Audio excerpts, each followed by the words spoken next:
देखते हैं बिहार की। अब देखिए, जैसे ही बिहार का नाम लिया जाता है, मन में क्या आता है? राजनीति, इतिहास या ज्यादा से ज्यादा खेतीबाड़ी, है ना?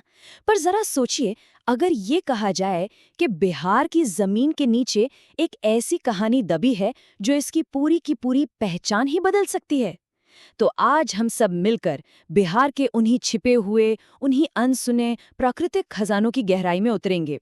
बिहार को हमेशा से एक कृषि प्रधान राज्य मतलब एक फार्मिंग स्टेट के तौर पर ही देखा जाता है। पर क्या ये तस्वीर हमेशा से ऐसी ही थी? या फिर इतिहास के पन्नों में एक ऐसे बिहार की भी कहानी है जो कभी खनिजों यानी मिनरल्स का एक बहुत बड़ा गढ़ हुआ करता था? इस सवाल का जवाब छिपा है साल 2000 में। ये वो साल था जिसने बिहार का भूगोल और उसका भविष्य दोनों को हमेशा के लिए बदल कर रख दिया। बिहार का बंटवारा हुआ और एक नए राज्य झारखंड का जन्म हुआ। और इस बंटवारे में बिहार की जो बेशकीमती खनिज संपत्ति थी, उसका एक बहुत बहुत बड़ा हिस्सा झारखंड के हिस्से में चला गया। तो फिर एक बड़ा सवाल खड़ा हो गया, जब बिहार की खनिज वाली पहचान का इतना बड़ा हिस्सा उससे अलग हो गया, तो आखिर उसके पास बचा क्या?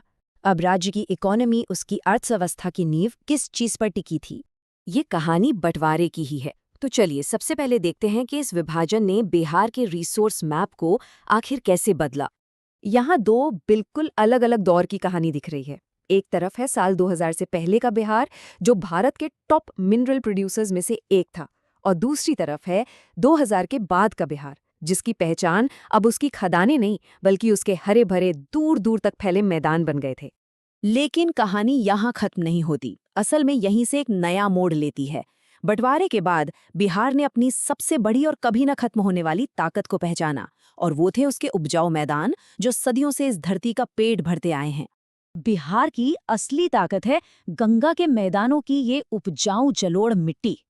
ये मिट्टी सचमुच किसी सोने से कम नहीं है, जो चावल, गेहूं, मक्का और गन्ने जैसी फसलों को लहलहाने का मौका देती है।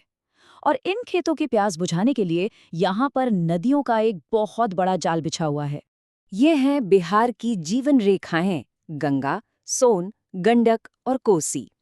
ये सिर्फ नदियां नहीं हैं, ये इस राज्य की समृद्धि का स्रोत हैं।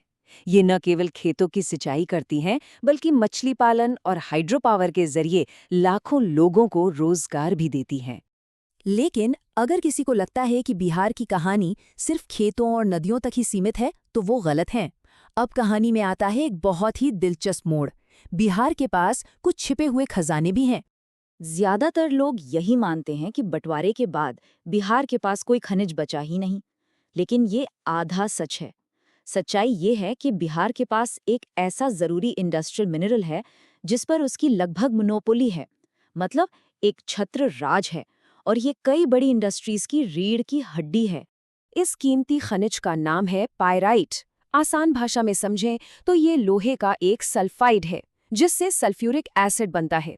और ये सल्फ्यूरिक एसिड फर्टिलाइजर, स्टील और पेट्रोलियम जैसी बड़ी बड़ी इंडस्ट्रीज के लिए बेहद जरूरी होता है। और अब सुनिए सबसे चौंकाने वाली बात। पूरे भारत के कुल पायराइट संसाधनों का 95% हिस्सा, जी हाँ 95%, अकेले बिहार में है, जिसका मुख्य भंडार रोहतास जिले में है। ये एक आंकड़ा ही बिहार की छिपी हुई ताकत का सबसे बड़ा सबूत है। अरे रुकिए, सरप्राइजेस अभी खत्म नहीं हुए हैं। कहानी में एक और बड़ा ट्विस्ट बाकी है। पाइराइट के अलावा बिहार सचमुच में एक सोने की खदान पर बैठा है। Geological survey of India GSI की रिपोर्ट ये कहती है कि भारत के कुल सोने के भंडार का 57%, यानी आधे से भी कहीं ज्यादा, बिहार में मौजूद है। और ये सोना मिलता है जमुई, नालंदा और गया जैसे जिलों में। तो पायराइट और सोने की इस चकाचौंध के अलावा भी बिहार के नेचुरल पोर्टफोलियो में और भी बहुत कुछ है। इसकी दौलत सिर्फ इन दो खदानों तक ही सीमित नहीं है। जरा इस टेबल पर नजर डालिए। ये दिखाती है कि बिहार की जमीन में कितनी वैरायटी छिपी हुई है।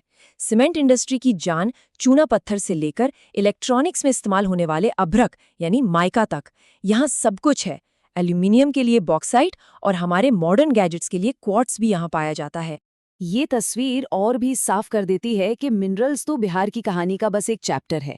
इसके अलावा यहाँ घने जंगल हैं, कीमती लकड़ी है, पानी के बेशुमार स्रोत, मछली पालन और एक कमाल की बायोडाइवर्सिटी भी है जो इस राज्य को और भी ज्यादा खास बनाती है। और अच्छी बात ये है कि बिहार अपनी इस अनमोल प्राकृतिक विरासत को बचाने के लिए भी काम कर रहा है। यहाँ के वाल्मीकि नेशनल पार्क में आज भी बाघों की दहाड़ गूंजती है, तो कांवर झील हजारों प्रवासी पक्षियों का घर बनती है। ये प्रोटेक्टेड एरियाज यहाँ के अनोखे पेड़ पौधों और जीव जंतुओं की हिफाजत करते हैं। तो इन सभी बातों को अगर हम एक साथ देखें तो बिहार की संसाधनों की कहानी एक बिल्कुल नए चैप्टर की तरफ इशारा कर रही है, जो भविष्य की संभावनाओं से भरा हुआ है। ये लाइन बिहार की कहानी का निचोड़ है। एक ऐसा राज्य जिसके पास एक तरफ तो लहलहाते खेत हैं और दूसरी तरफ जमीन के नीचे छिपे बेशकीमती और बहुत खास मिनरल्स। ये एक ऐसा दुर्लभ कॉम्बिनेशन है जो बहुत कम जगहों पर देखने को मिलता है। तो आखिरी सवाल यही है, एक तरफ इतनी विशाल उपजाऊ जमीन और दूसरी तरफ इतने जरूरी खनिजों का छिपा हुआ खजाना। इन दोनों के साथ क्या बिहार अपनी आर्थिक किस्मत खुद लिखने के लिए तैयार है? इन संसाधनों का सही इस्तेमाल इसे यकीनन विकास की एक नई राह पर ले जा सकता है, लेकिन ये कैसे होगा और कब होगा, ये तो आने वाला वक्त ही बताएगा।